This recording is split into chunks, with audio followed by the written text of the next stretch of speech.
And my brief is to cover your classification, the Johari type 2, which corresponds to the Choi type 4B, which is the most catastrophic of all the sequelae of septic arthritis of the hip, and that is a missing femoral head, because that's really a very, very difficult problem.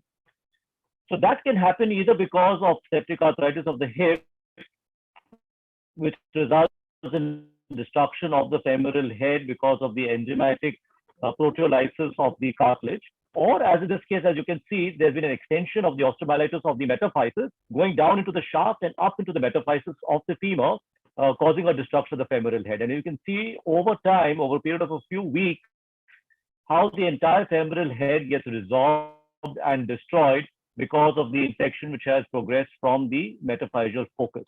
So this, as we have said, is a Johari type 2, which corresponds to the Choi type 4B. And this can be quite disabling to the child. As you can see, what you can see right there is not the femoral head, but actually the trochanteric apophysis. The femoral head is completely missing from its place in the acetabulum. And the child will present with a hyperlordotic gait, very similar to a bilateral hip dislocation, with a severe lurch and also shortening. So as Sir has explained to you, I think this is the most difficult type to treat because it has all the problems that are present in the sequelae of a septic hip. Not only is there deformity, but there's very severe instability because of the absence of the femoral head. There is a vertical telescoping that occurs every time the child walks. There's a very disabling abductor lurch. And because you have lost the growth potential from the proximal femur, there will be a limb-length discrepancy as well. So here you can see a gait of a child who has a right-sided Johari type 2 absence of the femoral head. And unlike a hip dislocation, you can see that the lurch is much more because there's no stability at all to the proximal femur. And you can see when he stands on that affected limb, how much the pelvic dips down, and a very positive Trendelenburg test, which is not even seen in a dislocated hip. So this really becomes very disabling to the child. It causes a huge amount of instability, telescopy, and a limb-length discrepancy that all needs to be addressed when we're looking at the treatment of this condition. So Sir put up the slide earlier, and these are the various options that have been reported in literature. As you can imagine, there would be very few cases because this is not a very common presentation, and very few cases are there in literature about the various different types of interventions that could be done. And my brief is to speak about the role of the colonna trochanteric arthroplasty. So here's an example of a 12-year-old boy who has this type of absence of the femoral head, which is a Choi type 4B or the Johari type 2. And you can see that's a well-developed trochanter. And the good thing is that the acetabulum here is fairly well developed. I think one of the most important criteria to decide whether this procedure will succeed or fail. That's what we have found in the limited series of patients that we have treated with this procedure. So here what we did is through a lateral and a combined anterior approach, we first have removed the abductor origin from the greater trochanter and then put the greater trochanter into the acetabulum. We have created a osteotomy below so as to create a sort of a neck shaft angle. And then because obviously this is extremely unstable, we have fixed it temporarily with a K-wire. And you can see right away at a 1-year follow-up that trochanter seems to be fairly well looking into the acetabulum, though there is a gradual subluxation and some correction of the virus that we had given initially. So this child then subsequently required a further procedure of Chiari osteotomy to improve the coverage. And at this short follow-up of 7 years post, when the child is now skeletally mature and 19 years old, he has got a fairly good range of motion. He has no pain. He's able to squat and sit cross-legged, as you can see from this video. So in the short term, at skeletal maturity with a 7-year follow-up, this child is doing pretty well.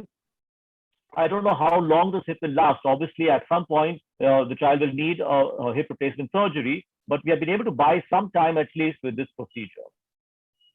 So from the very modest series that we've had, we have very strict selection criteria as to which patients would benefit from this procedure. I think the key here, of course, is to have an acetabulum which is fairly well developed, because if you have a non-existent acetabulum, it will be very difficult to contain the trochanter within the acetabulum. We had about 9 patients, and almost 70 to 80% of them had a fairly good range of motion, especially in flexion extension, with some amount of subabduction. Many of them were able to squat, but 2 of them land up with a stiff hip. So I think the patient selection is very important. And despite your best efforts, you sometimes may get a suboptimal result because of stiffness. So I think one of the biggest reports came out from Weston in 1980, where he talked about the corona trochanteric arthroplasty. He had about 17 children, which is a very large number, with a follow-up ranging from 2 to 20 years. And what he found is that fairly good stability and range of motion could be achieved in most cases. The greater trochanter surprisingly remodels to resemble the femoral head.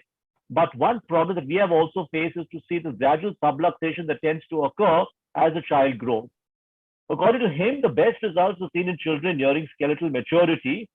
And as we have shown from that one study one example that I showed you, the best results are obtained if you combine the trochanteric arthroplasty with a simultaneous or a staged femoral varus and an acetabuloplasty.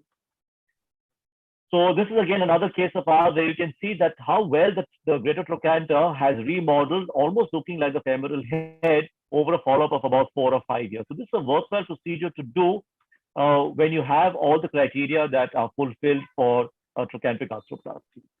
Another paper that came out more recently was from Terry Schonecker. He had a smaller group of patients, but again, a fairly good follow-up of 10 to 20 years.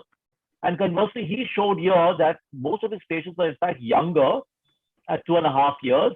Again, 90% of patients had pain-free hips, a good range of motion. Only one had a spontaneous ankylose. And according to him, the optimum age for surgery may in fact be the younger population because it allows for better remodeling of the transverse greater trochanter. And I tend to agree with him because most of the patients that in our series, the younger the child was, the better the chance of getting a good result because you had many years for allowing the trochanter to remodel into the shape of a femoral head.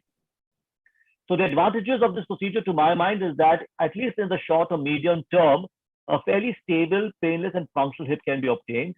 Definitely, the gait is improved with lessening of the abductor lurch. More importantly, that very severe instability and vertical telescopy, that the hallmark of this condition, is obliterated. It definitely lessens the limb length discrepancy and provides a stable fulcrum for future limb lengthening procedures. So we also believe that in select cases, if you have the right selection criteria, this is a worthwhile procedure to consider. And I definitely feel and agree with Perry Schonecker's observation that the younger child tends to benefit more from this procedure than if you do it in a child who's closer to skeletal maturity. So thank you very much for your attention.